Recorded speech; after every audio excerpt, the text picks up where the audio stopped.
Bonjour tout le monde et bienvenue dans cette vidéo mensuelle KeyPrivate. Dans cette vidéo, on fait une petite analyse de l'économie mondiale, quelques commentaires sur les décisions du comité d'investissement et une analyse des rendements qu'on a réalisés jusqu'à aujourd'hui. Bon, quand on fait l'analyse de l'économie mondiale, le comité d'investissement de KeyPrivate regarde surtout la confiance industrielle. Aujourd'hui, je vous montre quelques graphiques sur l'évolution de la confiance parmi les chefs d'entreprise qui sont actifs dans des secteurs surtout cycliques, comme par exemple le secteur de l'acier et le secteur de la construction. On le sait, aujourd'hui, le gouvernement belge, le gouvernement français prend des mesures plus strictes pour battre de nouveau le corona, mais aujourd'hui, on n'a pas encore un effet négatif sur l'évolution de l'économie mondiale. Évidemment, quand vous regardez ce graphique, l'évolution de la confiance industrielle est très claire et très optimiste. Donc, ça monte, ça monte, ça monte. Donc, aujourd'hui, quand même, les chefs d'entreprise restent positifs. Aussi, dans la zone euro et en Chine, on a le même effet.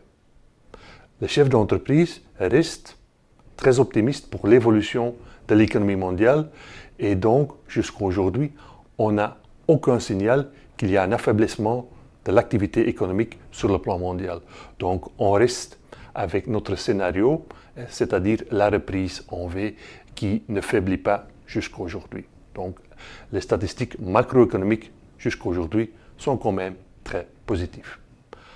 Alors, le mois de septembre, pendant le mois de septembre, on a connu une petite correction sur les marchés des actions.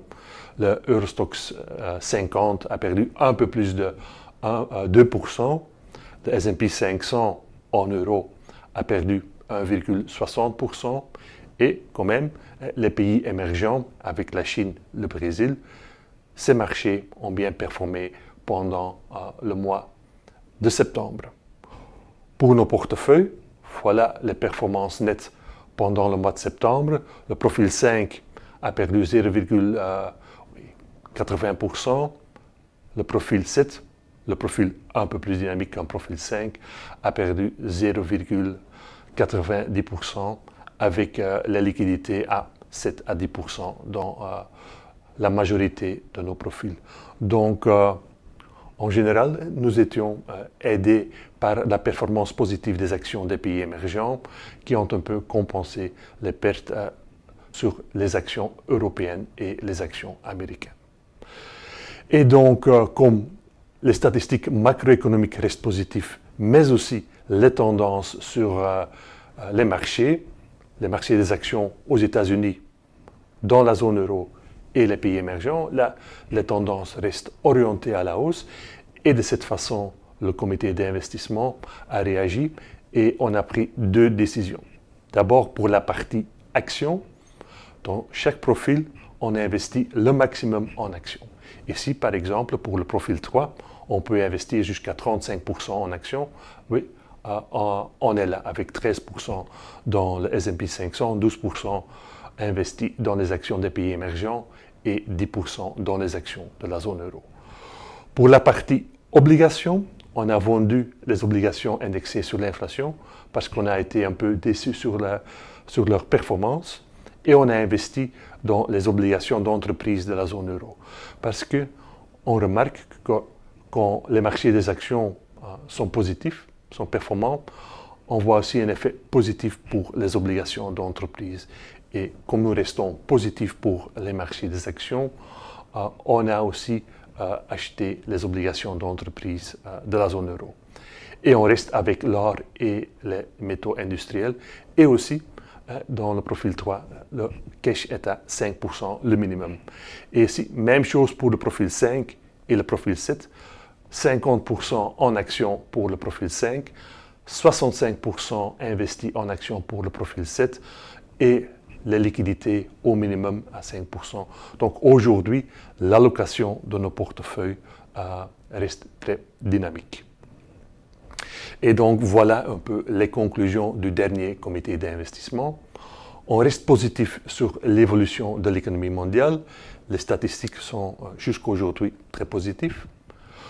Pour nos portefeuilles, Oui, les portefeuilles sont devenus plus dynamiques. On investit le maximum en actions pour chaque profil et les liquidités sont à 5% de nouveau, le minimum.